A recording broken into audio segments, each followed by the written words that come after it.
Então, pessoal, estamos agora na unidade 4, aqui é energia e meio ambiente, né? E, bom, a unidade 4 é basicamente a extensão da unidade 3. E, por mim, eu juntava as duas unidades e faria uma só. Mas agora nós vamos ver basicamente o impacto ambiental causado pela, pela produção de energia elétrica, né, que a gente tem. A produção de energia que a gente viu na unidade anterior. Bom, energia e meio ambiente, né? O sistema energético ele compreende a atividade de extração, processamento, distribuição e uso de energia, né? Ele é responsável pelos principais impactos ambientais da sociedade industrial. Bom, os efeitos nocivos dele não são restringidos ao nível local, né? Ele também pode mais para um efeito a nível global, né? Onde as atividades de produção e consumo de energia possuem efeitos regionais e globais. Na escala regional, a gente pode mencionar, por exemplo, né, o problema das chuvas ácidas, coisa que acontece muito aqui nessa região do Cerrado.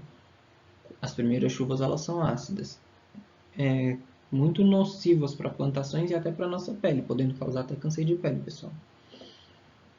Ou ainda derramamento de petróleo em oceanos que podem atingir vastas áreas. Não só em oceano, né, pessoal? Também pode acontecer derramamento de petróleo em solo, né, que causa um problema ambiental muito grande. Existem também impactos ambientais como o mais contundente são alterações climáticas devido ao acúmulo de gás na atmosfera, né? Que é efeito estufa, erosão da camada de ozônio, né? Um dos motivos é o uso de CFC. E CFC, né, que é um composto de moléculas formadas por cloro, flúor, carbono, que ele é utilizado em ar-condicionado e refrigeradores, mas também já foi utilizado até em desodorante. Atualmente eu não sei se ele é mais utilizado em ar-condicionado e refrigeradores, até porque tem muita gente utilizando esses produtos com gás de cozinha. Eu já vi, para não gastar energia elétrica. Se bem que o gás de cozinha também está muito caro. Todas as etapas da indústria energética, até a utilização de combustíveis, provocam algum impacto ao meio ambiente, à saúde e à saúde humana, né? A extração de recursos energéticos, seja petróleo, carvão, biomassa ou hidroeletricidade, tem implicações em mudanças nos padrões de uso do solo, recursos hídricos, alterações na cobertura vegetal e na composição atmosférica.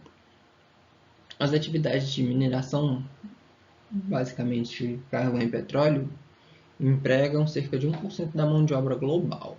1% do mundo inteiro, pessoal, isso é muita coisa. Mas são responsáveis por cerca de 8% dos acidentes de trabalho fatais.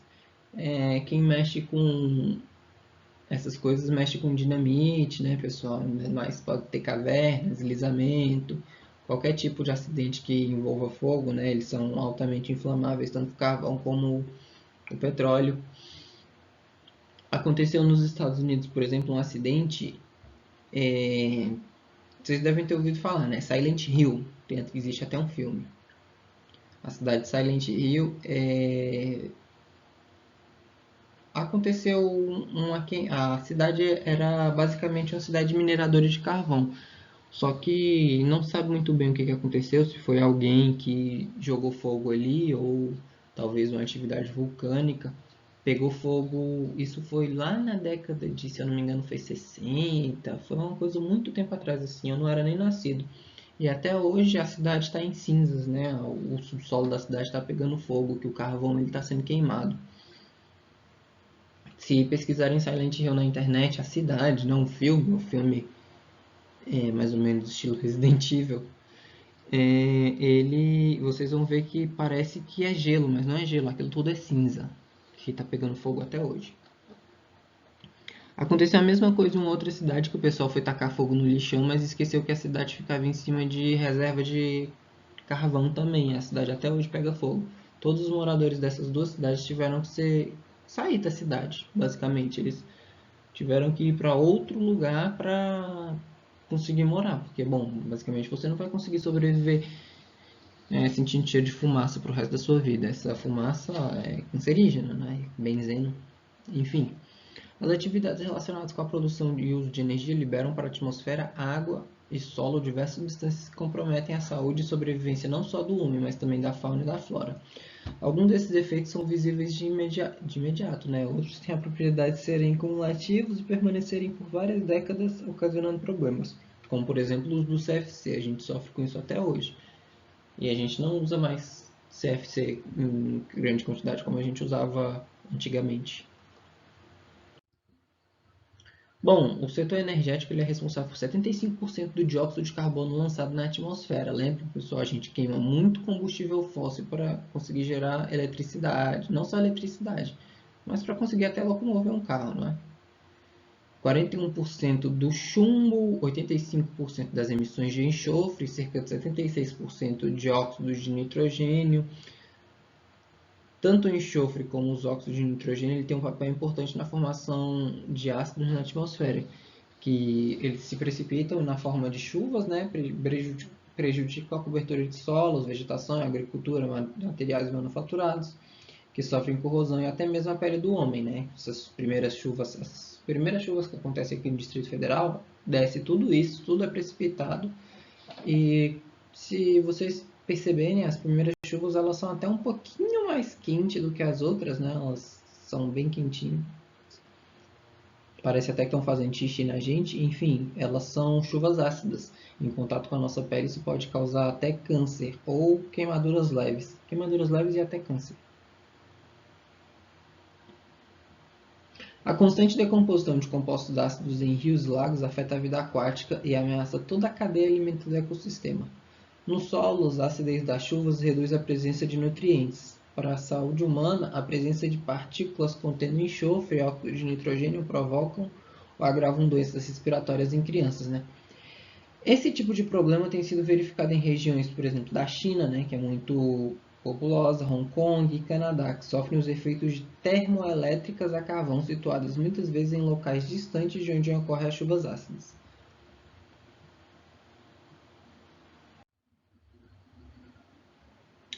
Bom, o consumo de derivados de petróleo pelo setor de transporte é o que apresenta a maior contribuição para a degradação do meio ambiente em nível local e global. Estima-se que 50% dos hidrocarbonetos emitidos em áreas urbanas e aproximadamente 25% do total das emissões de todo dióxido de carbono gerado no mundo resultam das atividades desenvolvidas com o sistema de transporte. É por isso que nesses últimos anos tem muitas empresas tentando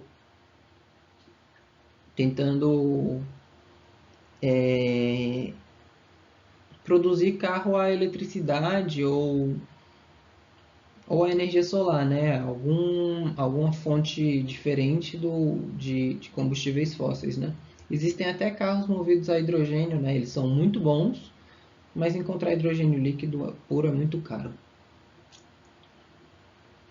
Além disso, partículas em suspensão decorrentes da queima de material orgânico ou de combustíveis constituem um problema sério em várias partes do mundo. Isso ocorre sempre que há queimadas de florestas ou de diesel e óleo combustível nas áreas urbanas. Por exemplo, a gente está sofrendo muito isso agora nessa época da seca. Nessa região do Cerrado, ou a gente pode prestar atenção sobre o que está acontecendo com o Brasil. No ano de 2020 ou foi 2019, eu não lembro direito, a queimada que aconteceu no Mato Grosso queimou grande parte da vegetação lá do Mato Grosso, né? A gente está aprendendo a tentar diminuir essas queimadas. Todo ano a Chapada dos Veadeiros sofre com queimadas, né? E isso atrapalha muito, né? É uma queimada que está sempre acontecendo de florestas, né?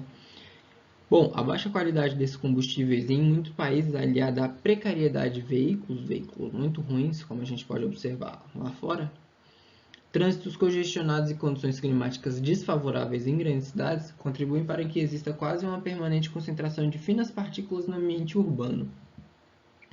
A saúde respiratória fica comprometida para milhões de pessoas expostas a essas partículas. Devido ao pequeno tamanho dessas partículas, elas vão se acumulando ao longo do tempo nos pulmões das pessoas e são especialmente problemáticas. Podem carregar ainda compostos carcinógenos carcinogênicos para esses órgãos. Bom, pode dar câncer, né? Como eu falei. Enfim, tinha um estudo, quando eu estava na faculdade, tinha um estudo do pessoal da saúde, em que mostrou o efeito dessa poluição até nos nossos olhos. Eles mostraram que conforme o tempo vai passando, né, a nossa visão vai piorando por causa do efeito desses gases, desses poluentes na atmosfera.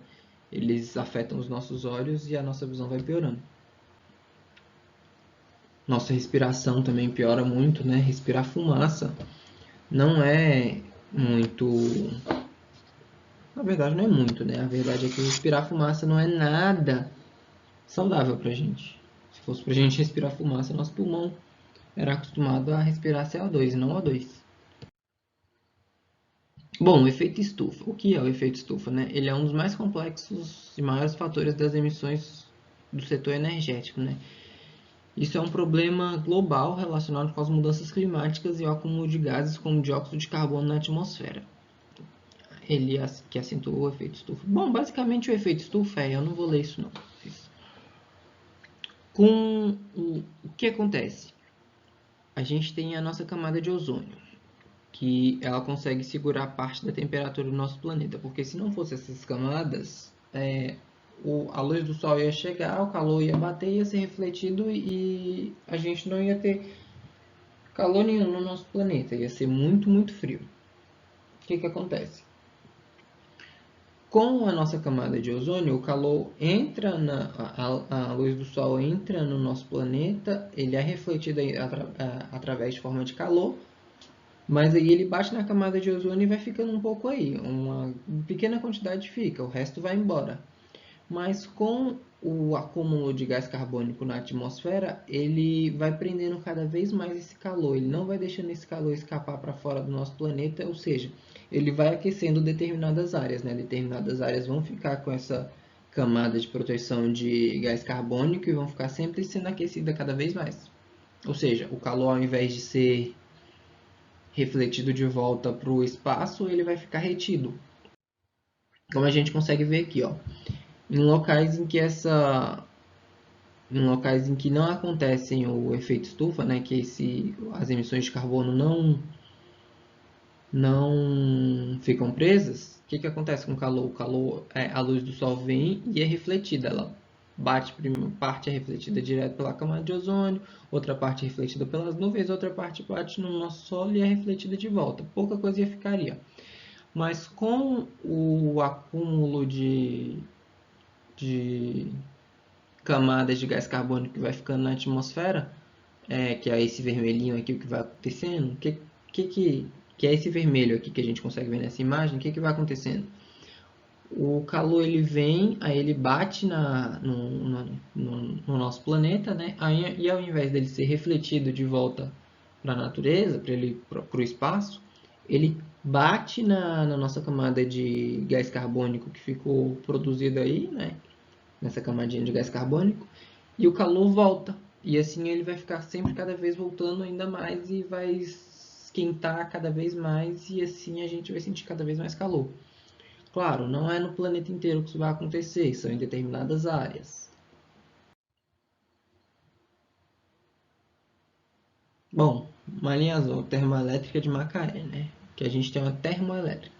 A produção de eletricidade em termoelétrica ela apresenta em escala mundial cerca de 1/3 das emissões antropogênicas de dióxido de carbono, sendo seguida pelas emissões do setor de transporte industrial, ou seja, primeiro as termoelétricas, depois o transporte, depois o setor industrial. Nesse sentido que acontecem as maiores emissões de carbono. Primeiro as termoelétricas, depois os transportes, depois as zonas industriais. Os principais combustíveis utilizados pelo mundo são carvão, derivados de petróleo e crescentemente, né, o gás natural. Existe ainda outros tipos de usina termoelétricas que queimam resíduos de biomassa, lenha, bagaço, né, e até mesmo lixo urbano. Além das emissões de gases e partículas existem outros problemas associados com a utilização de água para o processo de geração de termoelétrica, pois muitas usinas usam água para refrigeração ou para a produção de vapor. Esse tem sido um dos principais obstáculos para a implantação de termoelétricas no país, pois diversos projetos se localizam ao longo dos principais gasodutos construídos que seguem exatamente as bacias hidrográficas com problemas de abastecimento e de qualidade de água em regiões densamente povoadas, ou seja, existem muitos impactos ambientais. O primeiro vai queimar muito combustível fóssil, ou até mesmo pode usar até a biomassa, mas geralmente queima muito combustível fóssil. Segundo, a água utilizada, né, a gente está com um grande problema de abastecimento de água no nosso país, e a água utilizada, ela seria uma água que não está muito limpa, né? A água ela já está com qualidade duvidosa, porque onde tem muita água tem muita vegetação ultimamente aqui no nosso país. Tem muita vegetação, não, tem muita população, tem muita povoação. O pessoal está tentando se manter perto de água. A gente sempre tenta criar cidade perto de água, então aí dá um dos nossos problemas. Bom, hidroelétricas. Aqui a gente tem a hidrelétrica de Itaipu na imagem, né? Bom, geralmente a gente fala que as usinas hidrelétricas elas são uma fonte de energia limpa, né? Que tem pouco impacto ambiental. Bom, mas na verdade o impacto ambiental das hidrelétricas ele não é tão pequeno assim não, pessoal. É só a gente perceber.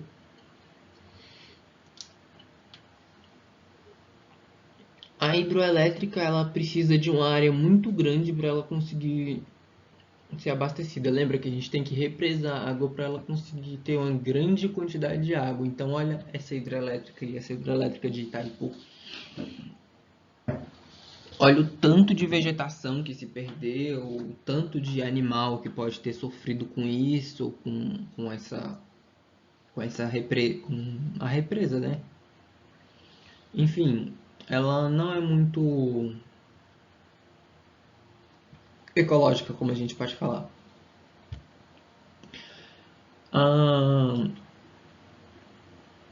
Tem um filme, eu não sou muito fã dele, mas dá para usar ele como exemplo. Um filme brasileiro, um filme nacional chamado Narradores de Jafé, alguma coisa assim, se eu não me engano. Eu assisti ele no ensino médio.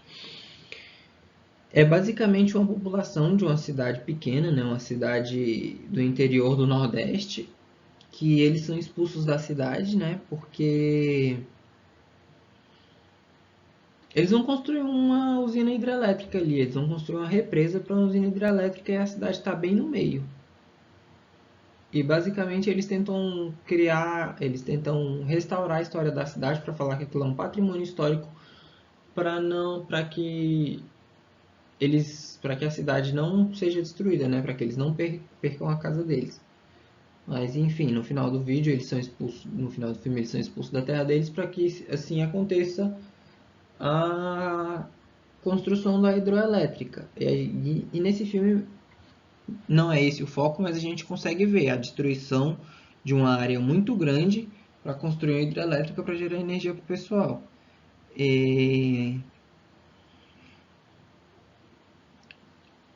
Bom, o Brasil, né, a gente tem acumulado grandes experiências com hidrelétricas, né, que foram construídas as maiores hidrelétricas do mundo, né, algumas das maiores, né, a gente já perdeu esse posto para a China, por exemplo. E a gente tem grandes quantidades de energia, a gente gera muita energia elétrica através de hidroelétricas aqui no Brasil.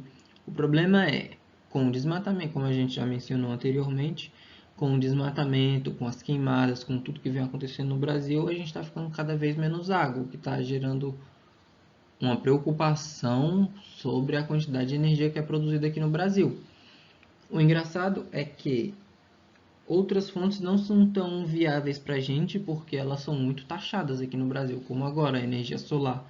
Um deputado do norte, eu não lembro exatamente o nome dele, ele quer taxar as casas que... ele quer colocar uma taxa, ele quer colocar um imposto sobre as propriedades, né, que usam energia solar. A pessoa coloca energia solar na sua própria casa e ainda tem que pagar um imposto sobre isso. Então, pessoal, a energia nuclear, né, talvez aquela que mais tem chamado a atenção quanto aos impactos ambientais e à saúde humana. Bom, são basicamente três principais problemas ambientais dessa fonte, né? O primeiro é a manipulação do material radioativo, né, no processo de produção de combustível nuclear e nos reatores nucleares, com risco de vazamento e acidentes, como aconteceu em Chernobyl, como aconteceu em Fukushima, né? Então,